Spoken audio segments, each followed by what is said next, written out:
अस्सलाम वालेकुम। आज मैं आप लोगों के साथ एक बेहद इंपॉर्टेंट टॉपिक पर बात करने जा रही हूँ। टॉपिक जो है वो स्पेशली मैरिड कपल से रिलेटेड है। शादीशुदा अफराद को अपनी ज़िंदगी में मुख्तलिफ़ किस्म के जो हैं चैलेंजेस उनका सामना करना पड़ता है।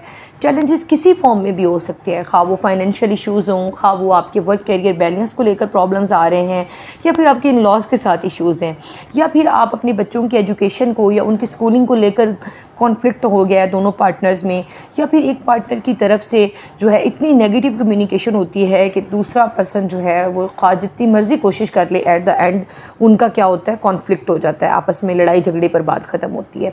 या फिर एक पार्टनर की तरफ से दूसरे पार्टनर को सेक्सुअली डिससेटिस्फेक्शन फील हो रही होती है। इस तरह के और भी बहुत सारे मसाइल हैं जिनका आप ये कह लें कि शादीशुदा ज़िंदगी में अफराद को सामना करना पड़ सकता है। ये नहीं कहा जा सकता कि उसकी एजुकेशन ज़्यादा है या उसकी क्वालिफ़िकेशन ज़्यादा है तो पढ़े लिखे अफराद में जो है शादी के मसाइल कम नज़र आएंगे, या फिर ये कहा जाए कि जो तालीम याफ्ता लोग कम हैं उनकी जो शादियाँ हैं वो बड़ी कामयाब नज़र आएंगी आपको। ऐसा बिल्कुल नहीं है। शादी को कामयाब बनाने के लिए दोनों को उसके अंदर अपना पूरा जो है रोल प्ले करना पड़ता है, दोनों को अपनी इनपुट देनी पड़ती है, तब जाकर शादी कामयाब हो सकती है। वरना चैलेंजेस तो एट एनी स्टेज आएंगे।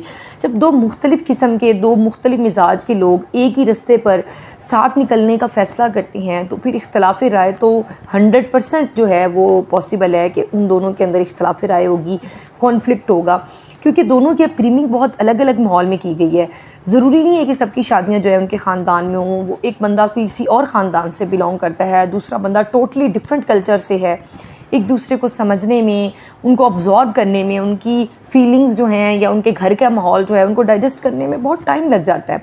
इसलिए लोग जो हैं एक दूसरे को टाइम नहीं देते और क्या होता है एट द एंड कि उनकी सेपरेशन की तरफ चीज़ें चली जाती हैं। आज की इस वीडियो को बनाने का जो मेरा मेन मकसद है वो ये है कि अगर आप अपने रिलेशनशिप में किसी भी किस्म के चैलेंज का सामना कर रहे हैं या मसाइल का सामना कर रहे हैं तो आपको क्या जो है उसका बेस्ट सोल्यूशन है जो कि आपको करना चाहिए। आप अपनी ज़िंदगी में किसी भी किस्म का प्रॉब्लम फेस कर रहे हैं तो आपको उसके लिए माहिर नफ्सियात को दिखाने की ज़रूरत है। आप रिलेशनशिप थेरेपिस्ट के पास जाएं, आप साइकोलॉजिस्ट को कंसल्ट करें, आप जो है साइकोलॉजिस्ट के साथ अपने इश्यूज़ एड्रेस करें। उससे क्या होगा, साइकोलॉजिस्ट के पास जाने का क्या फ़ायदा है, या माहिर नफ्सियात जो हैं वो आपके शादीशुदा मसाइल को किस तरीके से बेहतर तरीके से हल करते हैं। क्वेश्चन तो यहाँ पे ये अराइज़ होता है।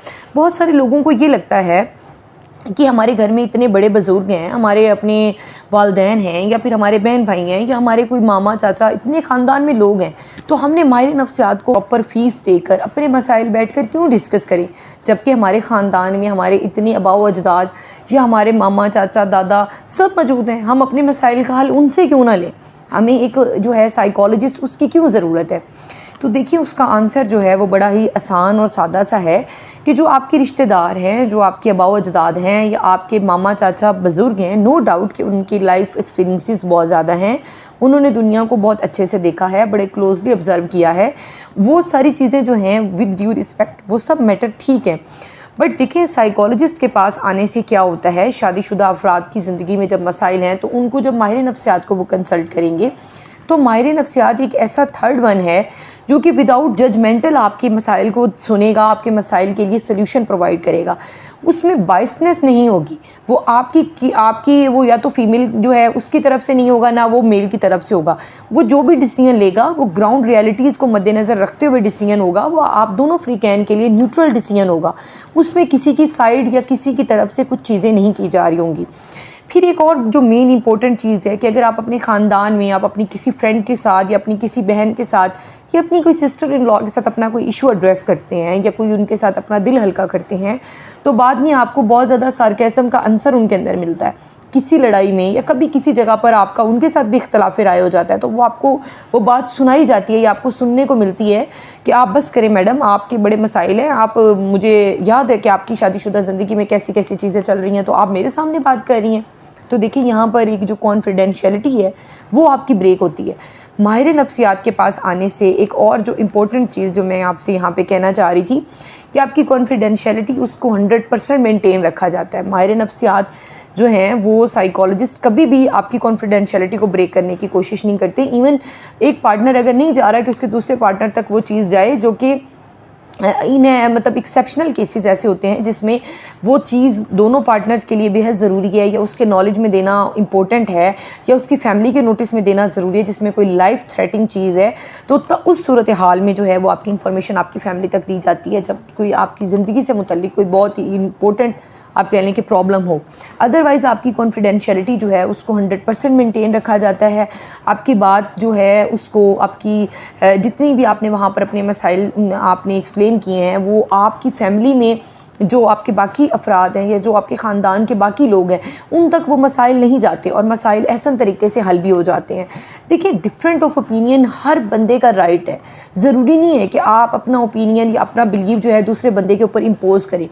तो शादीशुदा ज़िंदगी में ऐसे चैलेंजेस आएंगे, और नो डाउट वो आना जो है वो नॉर्मल सी बात है, पर उसमें अगर आप किसी थर्ड वन को इन्वॉल्व किए बगैर अपने मसाइल को हल कर लेते हैं तो उससे क्या होता है, दोनों पार्टनर्स की जो सेल्फ रिस्पेक्ट है वो भी मेंटेन रहती है। लोगों का एक दूसरे के ऊपर ट्रस्ट फैक्टर जो है वो बढ़ता है।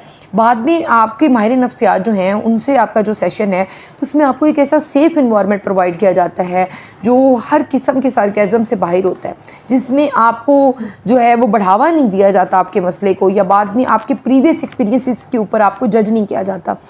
आपके जो मसाइल हैं उनको प्रेजेंट कंडीशन के मुताबिक देखा जाता है। ये नहीं कहा जाता कि आप तो हो ही ऐसे, तो साइकोलॉजिस्ट की तरफ से आपको ये सुनने में नहीं मिलेगा कि आपके तो पहले भी इस तरह के मसाइल थे, या मसाइल हमेशा आपकी वजह से होते हैं, या मसाइल हमेशा आपकी वाइफ की वजह से होते हैं, या आपके हस्बैंड की वजह से होते हैं। हमेशा आपको जो है एक न्यूट्रल ओपिनियन मिलेगा, और वो ओपिनियन जो आपकी उस प्रॉब्लम का 100% सोल्यूशन देने की कोशिश की जाएगी। सेशन मेंटेन किए जाते हैं। इसका जो सक्सेस रेट है वो 98% है। अगर दोनों पार्टनर्स जो हैं वो एक दूसरे के साथ चेंज को जो है आप कह लें अपनी लाइफ में मुख्तलिफ चीज़ों की मॉडिफिकेशन करने के लिए रेडी हों। दोनों पार्टनर्स अगर चाहते हैं कि हमने अपनी ज़िंदगी को खुशगवार बनाना है, या जो हमारा घर है वो जन्नत का एक नमूना पेश करे, तो फिर उन दोनों को उसके ऊपर वर्क करने की ज़रूरत होती है। अगर दोनों में से कोई एक बंदा भी विलिंग नहीं है तो जो थेरेपी है वो उसके लिए फिर वर्क नहीं करती, या उसके अंदर चीज़ें जो है इम्प्रूवमेंट की तरफ नहीं जाती। दोनों पार्टनर्स अगर अपना पूरा रोल प्ले करते हैं थेरेपी में, पोस्ट मैरिटल काउंसलिंग जिससे मैं आपसे बेसिकली बात करना चाह रही हूँ, कपल थेरेपी, तो उसमें क्या होता है कि दोनों पार्टनर्स अगर अपना पूरा रोल प्ले करते हैं, बात को अंडरस्टैंड करते हैं, सिचुएशन को समझने की कोशिश करते हैं, तो क्या होता है इसका रेट जो है वो 98% है। और अक्सर लोगों को ये कंप्लेन होती है जी कि इसके चार्जेस जो हैं वो हम क्यों पे करें, या ये वो बातें ही तो हैं। देखिए, ये बातें वो वाली बातें नहीं हैं जो आपने अपने ख़ानदान से करनी है, ये समथिंग एल्स। इसमें मुख्तलिफ़ किस्म की थेरेपीज़ होती हैं, जैसे कि बहुत मोस्ट कॉमन थेरेपी जो यूज़ की जाती है इमोशनल फोकस थेरेपी, EFT जिसे कहा जाता है। वो बेसिकली उसमें क्या होता है, उसमें आप कपल्स को प्रेजेंट के ऊपर फोकस करना सिखाया जाता है। उनको समझाया जाता है कि आपके साथ पास्ट में जो भी हुआ है, जो भी आपकी वाइफ ने या आपके हस्बैंड ने आपके साथ जो भी ज़्यादतियाँ की हैं, आप एक दफ़ा उनको जो है अवॉइड करें, आप प्रेजेंट के ऊपर वर्क करें। प्रेजेंट को कैसे हमने बेहतर करना है, अगर हम अपने प्रेजेंट को बेहतर करेंगे तो इंशाल्लाह हमारा फ्यूचर जो है वो भी ब्राइट होगा। हमने प्रेजेंट पे फोकस करना है। ये जो सेशन होता है आप कह लें कि 45 से 60 मिनट्स का, उसके अंदर कपल्स को इस चीज़ पर पिलाया जाता है कि आप अपनी पुरानी जितनी भी बातें हैं, पुरानी जितनी भी आपके साथ ज़्यादतियाँ की गई हैं, आपने जो सेक्रीफाइसेस किए हैं, अगर हम उनको ही सुनते रहेंगे तो हमारा टाइम जो है वो कंज्यूम होगा। हमें अभी इन सोल्यूशन मसाइल का लेना है, ना कि हमने उन्हीं मसाइल को बार बार डिस्कस करते रहना है। एक चीज़ मैं आपको यहाँ पर एक जो है इसका फ़ायदा, वो इसकी जो इम्पोर्टेंट टिप है वो भी यहाँ पे बताती चलूँ कि देखिए, मुख्तलिफ़ लोगों को मुख्तलिफ़ किस्म के मसाइल का सामना करना पड़ता है। जब भी आप किसी चैलेंजिंग सिचुएशन में आएँ, आप परेशानी में आएँ, तो एक चीज़ का ख्याल किया करें, हमारा जो माइंड है वो बहुत ही ज़्यादा कुछ चीज़ों को लेकर हमें कॉम्प्लिकेट कर देता है। वो हमारे प्रीवियस एक्सपीरियंस के साथ हमारी चेन बना देता है। आपने नोटिस किया होगा, जब भी हम परेशानी में होते हैं या हमारे माइंड में कोई भी बात आती है या कोई बात किसी की हमें बुरी लग जाती है, तो हमारा माइंड जो है वो प्रीवियस एक्सपीरियंसेस को साथ ऐड करके एक चेन बना देता है। वो हमें बताता है कि हाँ, इसने तुम्हें फ़लाँ इवेंट पे भी नहीं बुलाया था, या हाँ, इसने फ़लाँ इवेंट पर भी आपके साथ इसी तरह से मिसबिहेव किया था। ये इस तरह के वर्ड सॉन्ग जो भी पार्टनर्स जो हैं वो एक दूसरे के बारे में भी इस तरह की चीज़ों को सोच सकते हैं कि एक पार्टनर दूसरे पार्टनर को प्रीवियस एक्सपीरियंस पे जज करना स्टार्ट कर देता है कि इसने तो स्टार्ट से ही वेरी फर्स्ट डे से मेरे से ये रवैया रखा था, तो ये अब भी मेरे से वही रवैया रखे हुए है। तो देखिए, आपने उस चेन को ब्रेक करना है। जो आपका प्रेजेंट में प्रॉब्लम हुआ है उसी पे फोकस करें। अगर उसने आपके साथ कोई उसमें मिसबिहेव किया तो आप बस वही सोचें। पुरानी बातों को छोड़ देना होता है, ना कि इससे क्या होता है, आप उस लूप में फंसते चले जाते हैं। आपका माइंड जो है वो चेन बनाता चला जाएगा और इससे क्या होगा, आपकी अपनी ही जो मेंटल हेल्थ है वो डिस्टर्ब होगी। हमेशा एक ही प्रॉब्लम को लेकर एड्रेस करने की कोशिश करें। जब हम EFT में बात करते हैं इमोशनल फोकस थेरेपी की, तो उसमें हम इस तरह की टेक्निक्स कपल्स को सिखाते हैं कि देखिए, आप चीज़ों को प्रीवियस एक्सपीरियंसेस के साथ रिलेट ना करें, उस चेन को ब्रेक डाउन करें। उनको ब्रेक डाउन करना सिखाया जाता है, उनको फ्लेक्सिबिलिटी सिखाई जाती है कि आपने कैसे फ्लेक्सिबल होकर दूसरे की जो है डिफरेंट ओपिनियन उसको रिस्पेक्ट देनी है, उसको वैल्यू देनी है। उनको कम्युनिकेशन पर वर्क करना सिखाया जाता है। उनको जो है उनको बताया जाता है कि आपने असर्टिव अंदाज में कैसे एक दूसरे से कम्युनिकेट करना है, किस तरीके से पॉजिटिव वे में अपना मैसेज देना है। ये एक और चीज़ उनको जो लर्न करवाई जाती है कि अगर आप अपनी घर में किसी भी मसले को लेकर डिस्कस करने के लिए बैठे हैं तो एक टाइम में एक ही मसले को डिस्कस करें और एक ही मैटर पर बात की जाए, ना कि आप एक दफ़ा बैठे बच्चों के किसी इशू को लेकर हैं एड्रेस करने के लिए और एट द एंड आपका जो है वो किसी जायदाद के मसले पर हुआ है। तो देखिए, इससे क्या होता है, इससे कॉन्फ्लिक्ट आइज होता है। वंस जो है एक ही आप मैटर पे बात करें और उसी के बारे में डिसीजन हो। जब भी कम्युनिकेशन करने का एक बेहतरीन अंदाज़ है कि आप लोग मियाँ बीवी जो हैं एक दूसरे से जब भी बात करें तो बहुत ही ज़्यादा जो है समझदारी से एक चीज़ को मद्देनज़र रखते हुए कि हमेशा अल्फाज का जो इस्तेमाल है वो बहुत मैटर करता है। जब आप बहुत ज़्यादा ऊंचा बोल रहे होते हैं या बहुत तेज़ी से बोल रहे होते हैं तो उससे क्या होता है, अगला बंदा आपकी बात को नेगेटिवली परसीव कर रहा होता है। अगर आप स्लोली से मुराद ये नहीं कि आप बहुत आहिस्ता बोलना शुरू कर दें, आराम से तामुल मिजाजी से अपनी बात दूसरे तक कन्वे करने की कोशिश करें। अगर आपको लेट्स सपोज उनकी कोई बात आपको बुरी लगी है, अगर वो आपको लगा कि ये मुझ पे टॉन्ट कर रहे हैं, तो आप उनसे वो सेंटेंस रिपीट करें। आप पूछें कि क्या आपका मुझे बात करने का मतलब ये है या आप मुझे ये कहना चाह रहे हैं। वो कहेंगे नहीं, मैंने तो ऐसा नहीं आपको बोला। आप कहेंगे नहीं, मुझे तो ये लगा है। वो आपको करेक्ट कर देगा, वो फ़ौरन आपकी करेक्शन हो जाएगी कि नहीं, वो बंदा जो है मेरा पार्टनर, उसने मुझे इस सेंस में ये बात नहीं की। तो यहाँ पर आप अगले बंदे को थोड़ी स्पेस दें। सम टाइम ऐसा होता है कि कपल्स आपस में इस बात पे उलझ जाते हैं कि वो कहते हैं आपने मुझे ये बात की, वो कहते हैं नहीं, मैंने मेरे बात करने का ये मतलब नहीं था।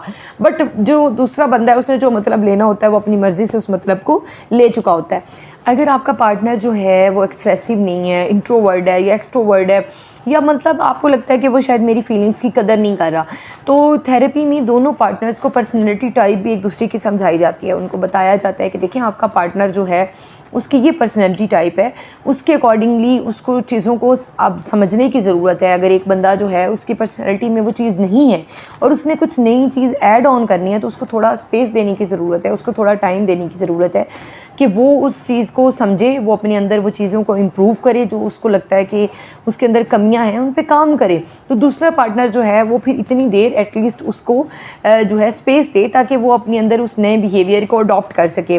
तो थेरेपी में बेसिकली ये चीज़ भी जो है उस पर भी वर्क किया जाता है कि आप दोनों एक दूसरे की पर्सनैलिटी को एटलीस्ट समझें कि मेरे पार्टनर की ये पर्सनैलिटी टाइप है, तो इसलिए वो 100% तो नहीं चेंज हो सकता, कुछ परसेंट जो है उसके अंदर मॉडिफिकेशन बिहेवियर में करने से चीज़ों को इम्प्रूव किया जा सकता है। 100% चीज़ें जो हैं वो इस तरह नहीं है कि एक इंसान की शख्सियत ही और है, उसकी पर्सनैलिटी टाइप ही कुछ और है, तो आप उसको टोटली नया पर्सन बना दें, ऐसा तो पॉसिबल नहीं है। तो आपको कुछ जो है ना चीज़ें उनमें अप्स एंड डाउन करके चीज़ों को लेकर चलना होता है। दोनों को एक दूसरे में जो एक मेन चीज़ है कि रिस्पेक्ट, वो किसी भी सूरत कंप्रोमाइज़ नहीं करनी चाहिए। एक जो रिस्पेक्ट जब आप कंप्रोमाइज़ करते हैं तो क्या होता है कि उससे एक दूसरे की दिल में इज़्ज़त जो है वो ख़त्म हो रही होती है। फिर आपके बच्चे भी महसूस कर रहे होते हैं कि आप लोग जो हैं ज़िंदगी तो साथ गुजार रहे हैं बट क्वालिटी ऑफ लाइफ नहीं गुजार रहे। तो आई होप ये वीडियो जो है वो आपके लिए इन्फॉर्मेटिव रही होगी। इस वीडियो के थ्रू मैंने इस क्वेश्चन को एड्रेस करने की कोशिश की है कि एक साइकोलॉजिस्ट जो है उसके पास आपके मसाइल का हल जो है वो पोस्ट मैरिटल काउंसलिंग की तरफ आपको ज़्यादा मूव करने की ज़रूरत है, ना कि आप अपनी फैमिली में या अपने सर्कल में या अपनी फ्रेंड्स के साथ अपने इश्यूज़ को एड्रेस करने की कोशिश करें। आप एक प्रॉपर प्रोफेशनल की हेल्प लें जो कि आपके साथ प्रॉपर सेशन प्लान करेगा, आपके मसाइल का हल जो है आपकी नौयत के अकॉर्डिंगली प्रोवाइड करेगा। अगर आप मेरे चैनल पर नए हैं तो मेरे चैनल को सब्सक्राइब करना बिल्कुल ना भूलिएगा, आप वीडियो को लाइक और शेयर कीजिएगा। और अगर पोस्ट मैरिटल काउंसलिंग से रेलिवेंट कोई भी क्वेश्चन हो तो आप कमेंट बॉक्स में पूछ सकते हैं। वीडियो स्पेशली उन लोगों तक ज़रूर शेयर कीजिएगा जो अपनी लाइफ में या अपने रिलेशनशिप में किसी भी किस्म के चैलेंजेस का सामना कर रहे हैं।